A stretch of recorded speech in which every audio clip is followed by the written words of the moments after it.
ఆంధ్రప్రదేశ్ ప్రజలమైనటువంటి మనందరము పవన్ కళ్యాణ్ గారికి పచ్చ మీడియాకి నిజంగా రెండు చేతులు జోడించి నమస్కారం పెట్టే సమయం వచ్చేసింది. ఎందుకు అంటే ఎలక్షన్లకి ముందు కేవలం అధికార దాహంతో ఓట్ల కోసం పవన్ కళ్యాణ్ అనేటువంటి అబద్ధాలు ఒక్కొక్కటిగా బయటపడుతున్నాయి. దాంతోపాటు పచ్చ మీడియా ఆడినటువంటి పచ్చి అబద్ధాలు కూడా ఒక్కొక్కటి బయటపడుతున్నాయి. ఈరోజు పవన్ కళ్యాణ్ గారు ఆడినటువంటి టాప్ 4 అబద్ధాల గురించి మనం మాట్లాడదాం. అన్ని అబద్ధాల గురించి మాట్లాడలేము, ఎందుకంటే దానికి సమయం చాలా పడుతుంది, ఒక రోజు మొత్తం పడుతుంది. కాబట్టి కేవలం టాప్ 4 అబద్ధాల గురించి మనం మాట్లాడదాం. ఈరోజు ఉదయం నుంచి ఒక పేపర్ కటింగ్ అనేది సోషల్ మీడియాలో ముఖ్యంగా ట్విట్టర్లో వైరల్ అవుతున్నది. ఏంటి అంటే సుప్రీంకోర్టు ఇచ్చినటువంటి ఒక ఆర్డర్ గురించి. అసలు ఘటన ఏంటి అంటే ఇప్పటం గ్రామంలో 2022లో రోడ్డు వైండింగ్లో ఆ గ్రామానికి సంబంధించిన కొన్ని ఇండ్ల గోడలు అంటే ప్రహరీ గోడలు కూలగొట్టిర్రు అధికారులు. ఎందుకంటే రోడ్డు వైండింగ్ కోసం. అయితే కాదు ప్రహరీ గోడలు కాదు, మొత్తం ఇండ్లే కూలగొట్టిర్రు అని చెప్పేసి పవన్ కళ్యాణ్ పెద్ద ఎత్తున ఏదో పిచ్చి పట్టినోడు రోడ్ల మీద తిరుగుతాడు కదా, ఆ లెక్కన రోడ్డు మీద నడుచుకుంటూ వచ్చి ఇప్పటం గ్రామానికి చేరుకుని వాళ్ళందరినీ పరామర్శించి ఒక్కొక్కరికి ఎవరైతే గోడలు కూలినాయో వాళ్ళకి లక్షల రూపాయలు ఇస్తా అని చెప్పేసి చెప్పాడు. దీనికి సంబంధించి ఒక వీడియో కూడా వైరల్ అవుతుంది. దయచేసి నా కోసం ఈ వీడియోని కొంచెం జాగ్రత్తగా మీరు చూడాలి. పవన్ కళ్యాణ్ గారి ఎక్స్ప్రెషన్స్ చూడండి. ఊరుకోండి సార్, మీరు మాట్లాడతారు లా అండ్ ఆర్డర్ గురించి. హత్యలు చేసే వాళ్ళు మీరు కాపాడండి, ఊరుకోండి సార్. సారీ సార్, సారీ అండి, సారీ. ఒప్పుకోండి సార్, ఒప్పుకోండి, కొట్టుకోండి, తిట్టుకోండి, చంపుకోండి, ఓకే సారీ. 5 minutes మేము సారీ సార్.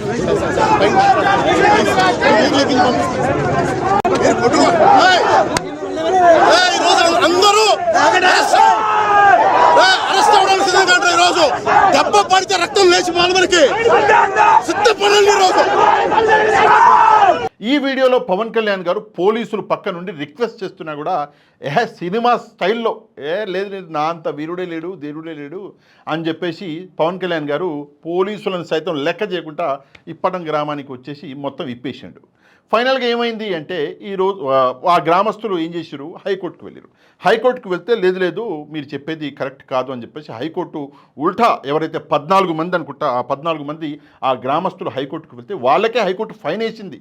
లక్ష రూపాయలు ఇస్తే ఈ మొగోళ్ళు 14 మంది సుప్రీంకోర్టుకు పోయారు. సుప్రీంకోర్టు ఏం చేసింది, లేదురా బాబు మీ కేసు తప్పుడు కేసు అని చెప్పేసి సుప్రీంకోర్టు కూడా వాళ్ళని ఆ కేసు కొట్టేసి లేదా 1,00,000 రూపాయలు అంటే కట్టడం కష్టం కాబట్టి 25,000 కట్టండి చాలు అని చెప్పేసి 25,000 ఫైన్ వేసి ఇప్పటం గ్రామానికి పంపించేసింది. ఆ 14 మంది ఎవరైతే గ్రామస్తులు ఉన్నారో వాళ్ళని పంపించేసారు.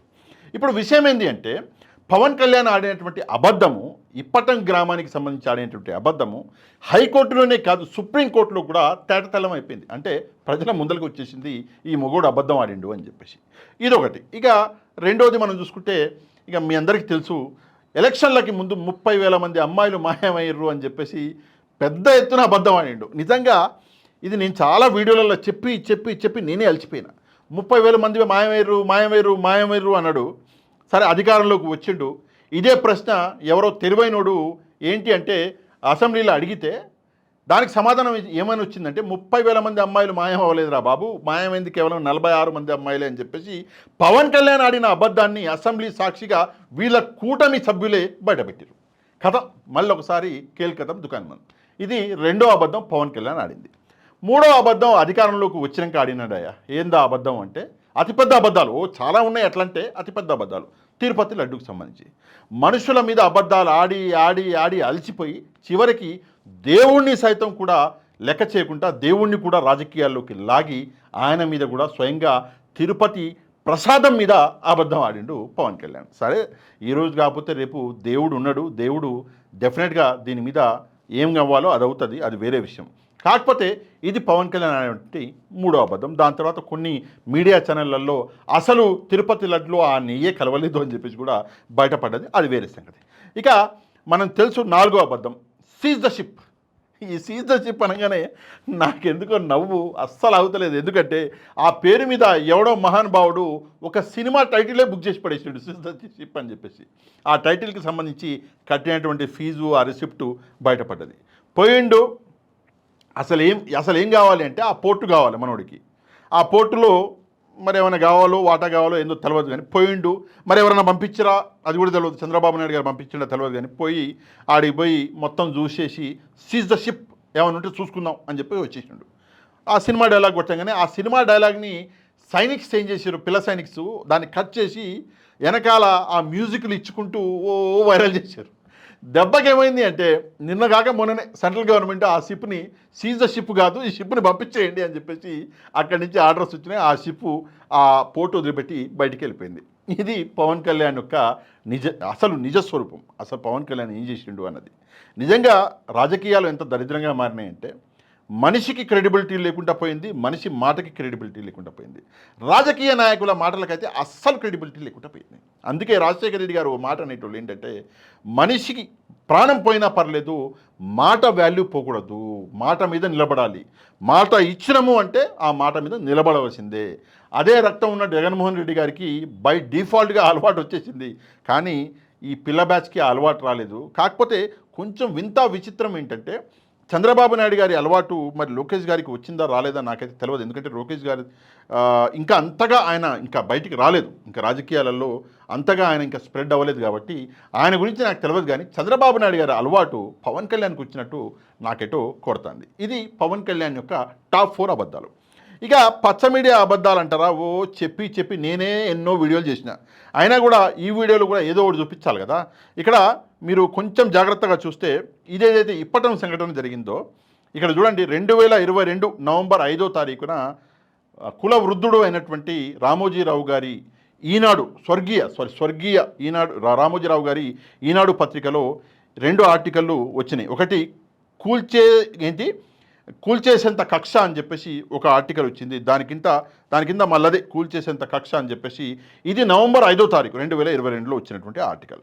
దాని కింద సేమ్ అదే రోజు ఈనాడులో లోపల కూల్చివేతల ప్రభుత్వం కూలిపోవడం ఖాయం అని చెప్పేసి శాపం పెట్టిండు ఈనాడు ఆయన.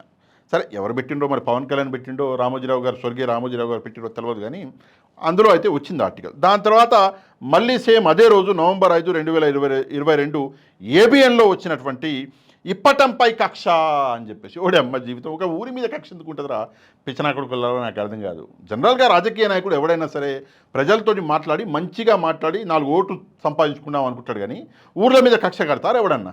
అది కూడా ఏం బుద్ధి లేకుండా ఇప్పటంపై కక్ష అని చెప్పేసి ఇక్కడ ఏబిఎన్ ఆయన ఇచ్చిండు. అదే 5వ తారీఖు. మళ్ళీ దానికి కిందకు వస్తే 6వ తారీఖు మళ్ళీ ఈనాడు గూండా రాజ్యాన్ని కూల్చేద్దామని చెప్పేసి పవన్ కళ్యాణ్ అన్నాడంట ఏడేమ్మ.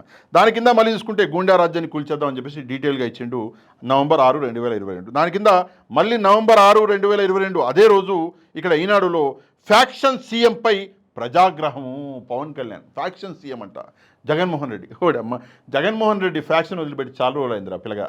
ఎందుకంటే జగన్మోహన్ రెడ్డి జైలుకి వెళ్ళి ఒక వ్యక్తి మనిషి జీవితం ఎట్లుంటుంది అన్నది జైలు కంటే మంచి ప్లేస్ ఇంకోటి ఉండదు. ఒకటి మనిషి నేర్చుకుంటే స్కూల్లో నేర్చుకోవాలి లేదా జైల్లో నేర్చుకోవాలి. జైల్లో నేర్చుకుని నిజం చెప్తున్నాను కదా ఒక యోగిలాగా బయటకు వచ్చిండు జగన్మోహన్ రెడ్డి. లేకపోతే ఫ్యాక్షన్ సీఎం అయి ఉండి ఈ రోజు నువ్వు మాట్లాడగలిగేటోడివా ఒకసారి ఆలోచించుకోవాలా. నెక్స్ట్ మనం చూసుకుంటే అదే రోజు నవంబర్ 6వ తారీఖు మళ్ళీ ఏబిఎనోడు మిమ్మల్ని కూల్చేయడం తథ్యం అని చెప్పేసి ఏబిఎన్ ఆయన రాసిండు. మరి జగన్మోహన్ రెడ్డి గారికి అంటే అప్పటి ముఖ్యమంత్రి గారికి శాపనార్థాలు పెడుతున్నారు. సేమ్ అదే నవంబర్ 6వ తారీఖు 2022 రోజు ఈనాడు ఆయన రాసేది ఏంటంటే చంద్రబాబు నాయుడు గారు అన్నాడేమో ఇక్కడ రాసిండు. చంద్రబాబు నాయుడు గారికి ఫోటో వేసి ఏమని రాసిండంటే పోయే కాలం దాపురించే దిక్కుమాలిన పనులు అని. దాపరించే అని ఉంటుంది కానీ దాపురించే అని రాసినది మరి నాకు చదవరాట్లేదా ఒకసారి మీరన్నా చదవండి. దాపురించే అంటున్నాడు, దాపరించే అని ఉంటుంది తెలుగులో జనరల్గా. మరి తప్పుగా రాసిండో లేదా నేను తప్పు చెప్తున్నాను దయచేసి మీరు కింద కమెంట్ చేయాలి మర్చిపోకండి. ఇది నెక్స్ట్ సేమ్ 2022 డిసెంబర్ 15 రోజు ఏంటంటే ఇప్పటం పిటిషనర్లపై అపీల్ కొట్టివేత సుప్రీంకోర్టులో. నేను ఇందాక చెప్పినట్లు ముందు వీళ్ళు ఈ 14 మంది మన హైకోర్టుకు వెళ్ళారు. అక్కడ అదే 2022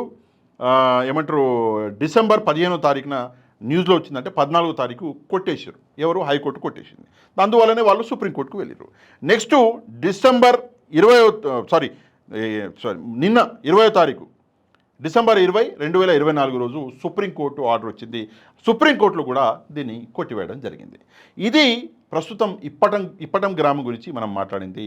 అది కాకుండా పవన్ కళ్యాణ్ చేసినటువంటి చాలా రిమార్క్స్ ఉన్నాయి, చాలా విషయాలు ఉన్నాయి మాట్లాడుకుంటూ కూర్చుంటే. యాడికి పోతే ఆడ అబద్ధాలు మాట్లాడాడు. సుగాలి ప్రీతి అన్నాడు. అంటే ఎగ్జాంపుల్ చెప్తున్నా, 4 చెప్పేసిన ఒకటి ఎక్కువ చెప్పాలి కదా, ఎక్కువ చెప్తే క్రెడిబిలిటీ ఇంకా మంచిగా ఉన్నట్టు, మీరు నన్ను ఇంకా నమ్ముతారు కాబట్టి ప్లస్ ఒకటి చెప్తున్నా. సుగాలి ప్రీతి అన్నాడు. సుగాలి ప్రీతికి న్యాయం చేయాలి అన్నాడు. మరి మనోడికి చదువు రాదో లేదా అప్పుడు తెలుసుకోలేదో, సుగాలి ప్రీతి సంఘటన అనేది జరిగింది చంద్రబాబు నాయుడు గారి హయాంలో. అయినా కూడా జగన్మోహన్ రెడ్డి గారు రాగానే సుగాలి ప్రీతి కేసుని ఆయన సిబిఐకి అప్పగించిండు. సిబిఐ అన్నది దేశంలోనే అతిపెద్ద ఇన్వెస్టిగేషన్ సంస్థ, దానికి అప్పగించిండు జగన్మోహన్ రెడ్డి గారు. అయినా కూడా జగన్మోహన్ రెడ్డి గారు ఏం చేయలేదు, నేను రాగానే న్యాయం చేస్తా అన్నాడు. సరే, మరి నువ్వు వచ్చి 6 నెలలు అయింది, న్యాయం చేయడం పక్కన పెట్టేస్తే ఏమన్నా కేసులో డెవలప్మెంట్ ఉందా? ఏం లేదు. ఏం చేసినావు అంటే సుగాలి ప్రీతి వాళ్ళ కుటుంబాన్ని ఒకసారి పిలిపించుకొని ఒకసారి మాట్లాడి ఫోటోలు దిగి పంపించేసినావు. రెండో రోజు ఆ ఫోటోలు పచ్చ బ్యాచ్కి పంపించేస్తే వాళ్ళు మొత్తం ముద్రించుకొని మస్తుగా న్యూస్లో రాసుకున్నారు. అంతేగాని సుగాలి ప్రీతికి న్యాయం చేసినామా అంటే ఏం చేయలే. అంటే దీన్ని బట్టి చూస్తే ఒక విషయం మాత్రం క్లారిటీ ఏంటంటే, ఒక్కొక్కటిగా పవన్ కళ్యాణ్ ఆడినటువంటి అబద్ధాలు బయటకు వస్తున్నాయి.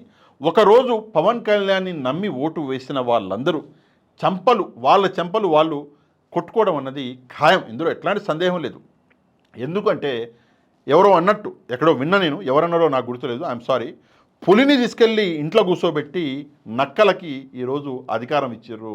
నిజంగా ప్రజలు చేసుకున్నటువంటి అతిపెద్ద తప్పిది. దీని గురించి మీరేమనుకుంటున్నారో తప్పకుండా కమెంట్ చేయండి. తప్పకుండా ఈ వీడియోని వైరల్ చేసే బాధ్యత మీ చేతుల్లోనే పెడుతున్నా. వీడియో కింద ఉన్నటువంటి లైక్ బటన్ని ప్రెస్ చేసి ఈ వీడియోకి లింక్ని మీకు తెలిసిన వాళ్ళందరికీ పంపించండి. ఎవరైతే ఛానల్ని సబ్స్క్రైబ్ చేసుకోలేదో తప్పకుండా ఛానల్ని సబ్స్క్రైబ్ చేసుకోండి. నెక్స్ట్ వీడియోలో మళ్ళీ కలుద్దాం. అంతవరకు థ్యాంక్ యూ వెరీ మచ్. జై హింద్.